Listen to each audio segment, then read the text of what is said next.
Bienvenue à chacune et à chacun sur le podcast qui pose une seule question aux professionnels de la mode. Qu'est-ce que la mode? Aujourd'hui, deuxième épisode, je vous partage l'extrait d'une conversation avec mon ami Tristan. Il est styliste, designer textile et coloriste. Je l'ai rencontré lorsque j'étais encore responsable d'un atelier d'insertion par la couture sur la région lyonnaise, il y a quelques années. Notre démarche était de travailler à partir de chutes textiles des industries et des maisons de production alentour. On faisait de l'upcycling. Et Tristan était styliste dans l'une de ces maisons. Et nous avons collaboré pour la confection d'accessoires en velours de soie. Installé dans un café, il y aura quelques petits bruits dans le fond.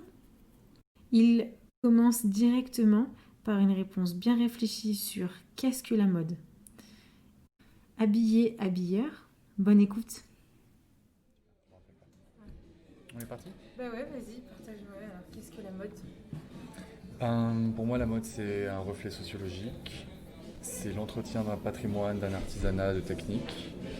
C'est une vitesse de créativité, de la créativité, mais aussi une source d'inégalité entre des matériaux qui vont être produits à l'autre bout du monde et qui vont coûter moins cher grâce à des taux horaires ou à cause de taux horaires extrêmement faibles. Et c'est pour moi un domaine qui manque encore d'une certaine équité, je sais pas si c'est le terme, une certaine égalité. Ça pourrait être super, formidable, et pour l'instant c'est pas encore suffisamment bien géré. Tout le monde veut tellement en consommer que ça pose des problématiques de rendement, des problématiques industrielles tout simplement. Ouais, du coup, c'est une question, enfin, une visibilité, une vision mondiale, en fait, déjà, de la mode. Oui, ça c'est sûr. Mais de toute façon, la mode, étant donné qu'elle est un reflet social, qu'aujourd'hui on est dans une mondialisation, le point de vue ne peut que être mondial. Mais après, les techniques ne sont pas forcément mondiales. Elles peuvent être justement être des savoir-faire très propres à un village, une population, avec toute la notion entre guillemets de patrimoine qu'il peut y avoir derrière. Mais la consommation et le rythme, il est quand même mondial. Je sais pas si on peut parler d'une mode. Il y a forcément, tu vois, des spécificités par ville, par continent, par pays même, à cause ou grâce au climat. Tu vois, je pense que des chaussures avec un cuir extrêmement sensible dans un pays où il pleut beaucoup, bon, big bof. Mais oui, c'est avec un point de vue mondial parce que de toute façon, la production est mondiale.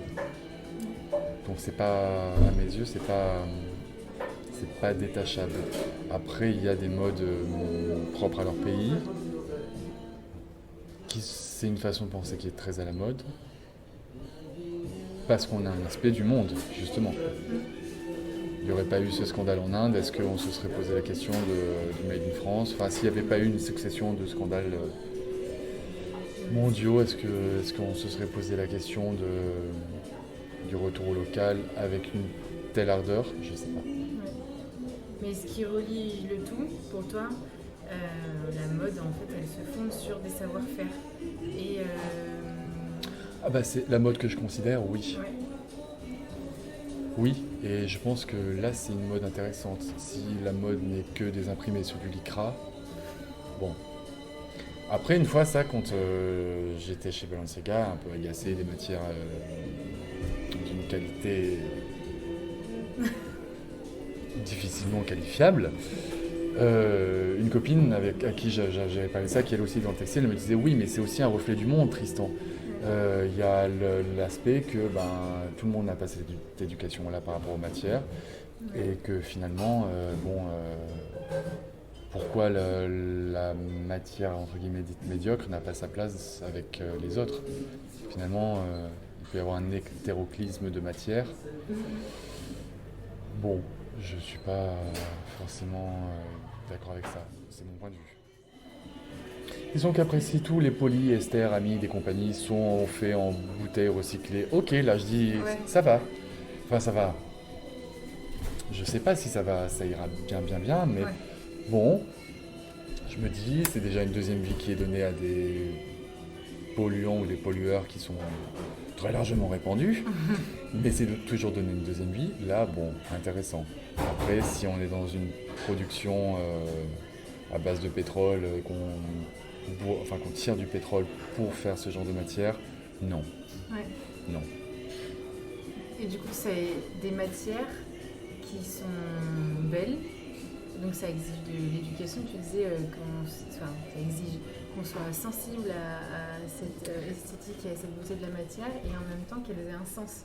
Oui, mais je sais même pas. Oui, je pense que déjà c'est plus la question du sens, plus une question de conscience en fait de ce qui est autour de toi. Je pense qu'à partir du moment où tu es conscient des végétaux, des animaux, de la beauté de la nature tout simplement, bah pourquoi pourquoi s'amuser avec des matières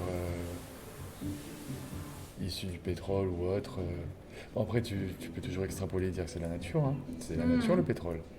Mais bon, c'est pas respectueux des autres êtres qui sont autour de toi. Après l'utilisation, en fait, après la transformation C'est ça. et l'utilisation. Ouais. C'est ça. Et d'où viendrait cette sensibilité justement des matières? Est-ce que c'est dû à ton parcours? Je sais pas. Je sais pas. Après, j'ai grandi dans un environnement où il y avait beaucoup. Enfin, j'étais dans la nature, donc peut-être que c'est pragmatiquement ça. Après, je trouve que d'un point de vue d'un point de vue pérennité, les matières nobles, entre guillemets, tiennent mieux. Et puis même pour le corps, c'est plus agréable. Je trouve qu'une matière synthétique, tu pues, quoi. Bah, c'est vrai. Une chemise en polyester, tu sues, c'est l'horreur, quoi. Ouais. Une chemise en lin, ou une chemise en coton, ou une chemise en soie, bah, c'est pas du tout la même transpiration, c'est pas la même odeur. Et je pense que rien qu'à ça, tu peux savoir que l'un est respectueux, l'autre l'est un peu moins, quoi. Enfin, réagit pas de la même manière à toi. Ouais. Après, ma grand-mère te dirait, oui, enfin, le polyester, ça sèche plus vite. Oui, enfin, bon, plus vite, on a vu où est-ce que ça nous menait. Ouais, voilà, c'est ça sur le coup. Ouais, Mais à long terme, maintenant, nous, On deux rame. générations après, on rame, c'est ça. Donc, qu'est-ce que la mode? La matière, l'esthétique, enfin, la beauté de cette matière. ouais, mais ça, c'est subjectif, hein. Ouais. Oui, mais... Moi, je dirais que c'est un reflet sociologique, c'est vraiment ça. Et qui détermine, du coup, des façons de faire. Et les façons de faire déterminent les outils. Mais parfois, les outils déterminent aussi les façons de faire. Ouais. Parce une matière première, tu pourras pas faire tout et n'importe quoi avec du cuir, par exemple. C'est sûr. Donc des fois, c'est même la matière qui détermine la façon de faire. Ouais. Du coup, on en arrive à l'artisanat. Et c'est drôle puisque tu parles de ça. Enfin, souvent on entend ce discours surtout sur le style, enfin, tu sais, le vêtement fini. Et ben, mais parce que du coup, là, ça rejoint ta question, d'où est-ce que ça me vient, bah, par rapport à mes études. Finalement, moi, il y a presque un côté qui est super pragmatique, c'est que pour moi, tu fais pas un plat sans connaître tes ingrédients. Et ben là, c'est pareil. Pour moi, la mode, la matière détermine la forme, à mes yeux. Et avant de parler d'un tombé, avant de parler d'une ligne, d'une silhouette, pour atteindre ça, tu dois connaître ta matière. Tu ne pourras pas avoir une nervosité avec un cuir. Ou alors, il va falloir travailler ton cuir. Alors qu'avec certains organza, ouais, je pense, tu auras une nervosité, quelque chose qui aura un peps naturel et tu n'auras même pas forcément besoin de travailler la coupe, ce que toi tu verras. Parce que tu as cet œil de modéliste, de constructeur. Alors que moi, j'ai plus un travail de constructrice, pardon. J'ai plus un travail de matérologue. C'est trop ça. Mais c'est une différence. Ouais, bah du coup, on en revient à de l'éducation Ouais. et ouais, il y a un côté très très pragmatique de la chose, quoi.